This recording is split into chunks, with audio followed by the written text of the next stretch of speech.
Hi friends, welcome to my channel. ಇಲ್ಲಿ ನಾನು ದಿಢೀರಂತೆ 3 ಥರನಾದಂತಹ recipe ಅಂದರೆ ಚಿಕನ್ ರೆಸಿಪಿನ ಹೇಳ್ಕೊಡ್ತಾ ಇದ್ದೀನಿ. ಸೊ ಇದು ಮಾಡಲಿಕ್ಕೆ ತುಂಬ ಈಸಿ ಮತ್ತು ಸುಲಭವಾಗಿ ಮಾಡ್ಬೋದು. ಕೇವಲ ಮನೆಯಲ್ಲಿರುವ ಪದಾರ್ಥಗಳನ್ನು ಯೂಸ್ ಮಾಡಿಕೊಂಡು ಅಷ್ಟೇ. ಸೊ ಮೊದಲಿಗೆ ನಾನಿಲ್ಲಿ 3 ಟೇಬಲ್ ಸ್ಪೂನಷ್ಟು ಎಣ್ಣೆನ ಹಾಕ್ಕೊಂಡು ನೆಕ್ಸ್ಟ್ ಅರ್ಧ ಟೇಬಲ್ ಸ್ಪೂನ್ ಜೀರಿಗೆನ ಹಾಕ್ಕೊಂಡು ಇದನ್ನು ಫ್ರೈ ಮಾಡ್ಕೊತಾ ಇದ್ದೀನಿ. ಅಂದರೆ ಚಿಕನನ್ನು ಆ್ಯಡ್ ಮಾಡ್ಕೋತಾ ಇದ್ದೀನಿ. ಚಿಕನನ್ನು ಸ್ವಲ್ಪ ಶಾಲೋ ಫ್ರೈ ಮಾಡಿಕೊಂಡು ನಂತರ ರುಚಿಗೆ ತಕ್ಕಷ್ಟು ಉಪ್ಪನ್ನು ಆ್ಯಡ್ ಮಾಡಿಕೊಂಡು ನೆಕ್ಸ್ಟ್ ನಾನಿಲ್ಲಿ ಅರಿಶಿನ ಹಾಕ್ಕೊಂಡು ಮಿಕ್ಸ್ ಮಾಡ್ತಾ ಇದ್ದೀನಿ. ಸೊ ಇದನ್ನು ಮಿಕ್ಸ್ ಮಾಡಿದ ನಂತರ ಇದಕ್ಕೆ ನಾನು ನೀರನ್ನು ಸೇರಿಸ್ಕೊಳ್ತಾ ಇಲ್ಲ, ಎಣ್ಣೆಲೇ ಫ್ರೈ ಮಾಡಲಿಕ್ಕೆ ಬಿಡ್ತೀನಿ. ಮುಂದೆ ನೋಡಿ ಫ್ರೆಂಡ್ಸ್, ನೀರು ಯಾವ ಥರ ಬಿಟ್ಕೊಂಡಿರುತ್ತೆ ಅಂತ ಚಿಕನ್ನು. ಸೊ ನಾನಿಲ್ಲಿ 1 ಟೊಮೆಟೊನ ತೊಗೊಂಡು ಕಟ್ ಮಾಡಿ ಎತ್ತಿಟ್ಕೊಂಡಿದ್ದೀನಿ. ನಂತರ ಅದಕ್ಕೆ ರುಚಿಗೆ ತಕ್ಕಷ್ಟು ಖಾರನ ಆ್ಯಡ್ ಮಾಡ್ಕೊತಾ ಇದ್ದೀನಿ. ನಿಮಗೆ ಖಾರ ಜಾಸ್ತಿ ಬೇಕಂದರೆ ಜಾಸ್ತಿ ಕೂಡ ಹಾಕೋಬೋದು. ಈ ಥರ ಟೊಮೆಟೊಲ್ಲಿ ಮಿಕ್ಸ್ ಮಾಡಿಕೊಂಡು ನಾನು ಇದಕ್ಕೆ ಏನು ಚಿಕನನ್ನು ಕುದಿಲಿಕ್ಕೆ ಬಿಟ್ಟಿರ್ತೀನಲ್ವ, ಸೊ ಅದಕ್ಕೆ ನಾನು ಆ್ಯಡ್ ಮಾಡ್ತಾ ಇದ್ದೀನಿ. ಸೊ ನೋಡಿ ಫ್ರೆಂಡ್ಸ್, ನಾನು ಆವಾಗಲೇ ಹೇಳಿದ ಹಾಗೆ ಯಾವ ಥರ ಎಣ್ಣೆ ಬಿಟ್ಕೊಂಡು ಚಿಕನ್ ಎಲ್ಲ ಫ್ರೈ ಆಗಿದೆ ಅಂತ. ಸೊ ನೆಕ್ಸ್ಟ್ ನಾನು ಇದನ್ನು ಈಗೇನು ಮಸಾಲ ರೆಡಿ ಮಾಡ್ಕೊಂಡಿರ್ತೀನಲ್ವ ಟೊಮೆಟೊ ಮತ್ತು ಖಾರದ್ದು, ಅದನ್ನು ಆ್ಯಡ್ ಮಾಡ್ಕೊತಾ ಇದ್ದೀನಿ. ಆ್ಯಡ್ ಮಾಡಿಕೊಂಡು ಈ ಥರ ಮಿಕ್ಸ್ ಮಾಡಿ ನಂತರ ಅದಕ್ಕೆ ಒಂದು ಅರ್ಧ ಗ್ಲಾಸಷ್ಟು ನೀರನ್ನು ಸೇರಿಸ್ಕೊಂಡು ನಾನು ಇದನ್ನು ಮುಚ್ಚಿ ಕುದಿಲಿಕ್ಕೆ ಬಿಟ್ಬಿಡ್ತೀನಿ.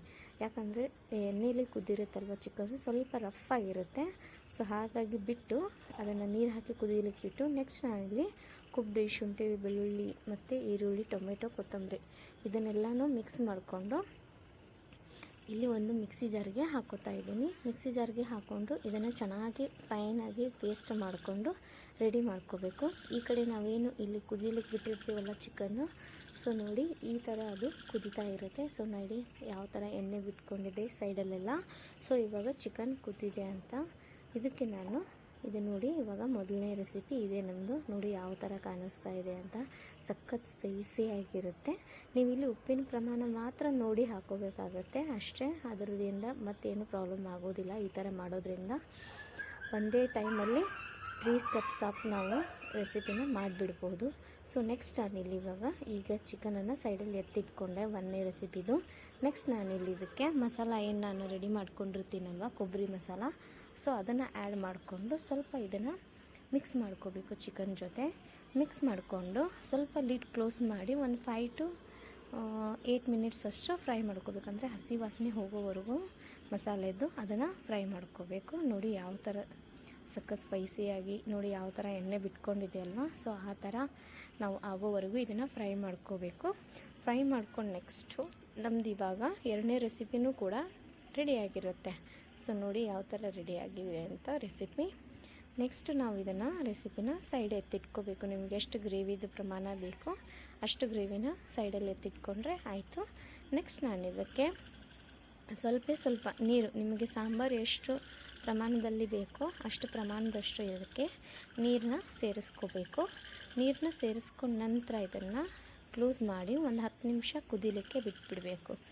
ನೋಡಿ ಇವಾಗ ಕುದ್ದಿದೆ ಎಲ್ಲ ಮಸಾಲ. ಸೊ ತೆಗೆದು ಎಟ್ಟಿಟ್ಕೊಂಡು ನೆಕ್ಸ್ಟ್ ನಾನು ಇದಕ್ಕೆ ನೀರನ್ನ ಸೇರಿಸ್ಕೊಳ್ತಾ ಇದ್ದೀನಿ. ನೀರನ್ನ ಸೇರಿಸ್ಕೊಂಡು ಜಾಸ್ತಿ ನನಗೆ ನೀರು ಅವಶ್ಯಕತೆ ಇಲ್ಲ, ಯಾಕಂದರೆ 2 ಥರ ನಾನು ರೆಸಿಪಿ ಮಾಡ್ಕೊಂಡಿರ್ತೀನಲ್ವ, ಸೊ ಅದು ಗ್ರೇವಿ ರೊಟ್ಟಿ ಚಪಾತಿಗೆ ಚೆನ್ನಾಗಿರುತ್ತೆ. ಸೊ ಇದು ಸ್ವಲ್ಪ ರೈಸ್ಗೋಸ್ಕರ ಅಂತ ಎತ್ತಿಟ್ಕೊಂಡಿದ್ದೀನಿ. ಸೊ ಇದಕ್ಕೆ ನೀರು ಹಾಕಿ ನಿಮಗೆ ಬೇಕಂದರೆ ಉಪ್ಪನ್ನು ಆ್ಯಡ್ ಮಾಡ್ಕೋಬೋದು, ಇಲ್ಲ ಕರೆಕ್ಟಾಗಿದೆ ಅಂದರೆ ಬಿಡ್ಬೋದು. ನೆಕ್ಸ್ಟ್ ನಾನಿವಾಗ ಕ್ಲೋಸ್ ಮಾಡಿ ಒಂದು 5 ನಿಮಿಷ ಕುದಿಲಿಕ್ಕೆ ಬಿಟ್ಬಿಡ್ತೀನಿ. ಸೊ ಇವಾಗ ನೋಡಿ ಯಾವ ಥರ ಸಾಂಬಾರು ರೆಡಿಯಾಗಿದೆ ಅಂತ, ಚಿಕನ್ ಸಾಂಬಾರು ನೋಡಿ ಯಾವ ಥರ ಸೈಡಲ್ಲೆಲ್ಲ ಎಣ್ಣೆ ಬಿಟ್ಕೊಂಡಿದೆ. ಸೊ ಇದು ನಮ್ಮದು 3ನೇ ರೆಸಿಪಿ.